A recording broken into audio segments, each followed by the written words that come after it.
Some of the marijuana that's being produced could be produced outdoors. That's something that needs to be addressed during the regulatory process. I'm guessing that the Liquor Control Board right now is looking primarily at security issues and thinking that at a minimum these need to be secure greenhouses.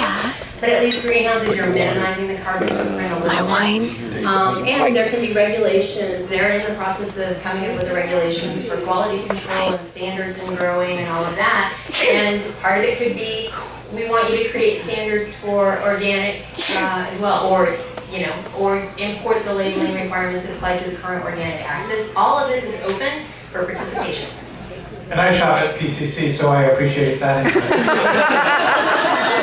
Our next question, just talk right to the microphone. Nobody smokes outdoor weed, do they, in this state? I understand what a farmer is. I understand what a retailer is. So you've invented this new position of processor in the middle. And I don't want to clarify exactly what that person does other than buy it at one price and sell it at another price. But do you see the role of the processor? And number two, isn't someone with a processor's license going to immediately go to the top of the DEA list of who to bust should they decide to be dicks?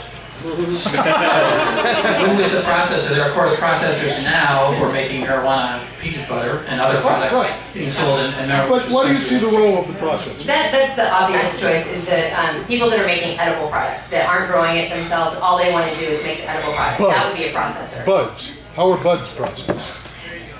So the harvesting, the curing, all of that could be part of the processing. So a producer could be double licensed. A producer can be both a producer and a processor. Oh, okay. So somebody that wants to be a farmer and actually wants to go all the way through drying, curing, and putting Packaging?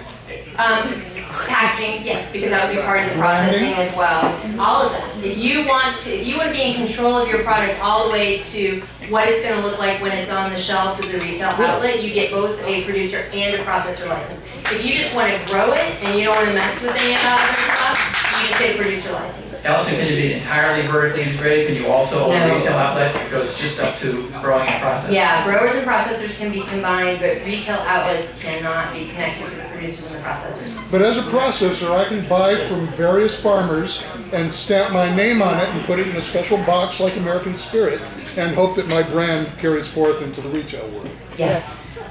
Thanks for your question. We've got another question right behind you here. Speak right into that microphone. All right, so I understand there is a slight difference between the I-502 and the current liquor laws, which is obviously you can't smoke indoors. That seems to follow cigarette laws. So what would you say to someone who was interested in having like a public house such as this, couches, a stage for music, a place to gather and smoke weed? Look at that smile.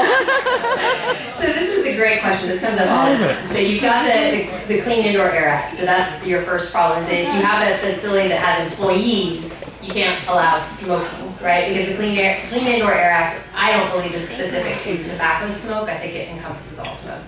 Can people vaporize? Can people eat edible products? The problem that you run into there is the civil infraction for public display of marijuana, right? So a facility like this that's open to the general public, arguably anybody who's here lighting up or eating in a way that it's really obvious that you're consuming marijuana is violating that infraction rule.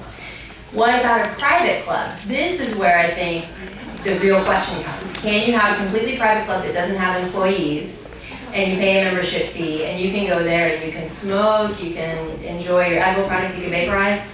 I think if it's a truly private club that doesn't have employees, you can do that. The question becomes, and I've looked at this, there's not a lot of case law on this, and the case that seemed most relevant applied to a strip club, whether or not it's actually a private club.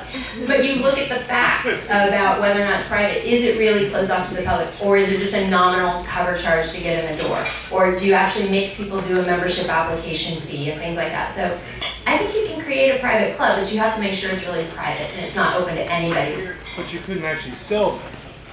You could not, because you cannot allow on-site consumption of products as a retail outlet. Right, the dispensers would basically be pharmacies where you go pick it up and that's all they can do. Exactly, just a package store, just like the liquor stores used to be. Okay. In other words, there's room for a future fix. Yeah, Next question, right here. And just hold that microphone right up to your mouth. Hi there. You know, I don't really like the tone when I think of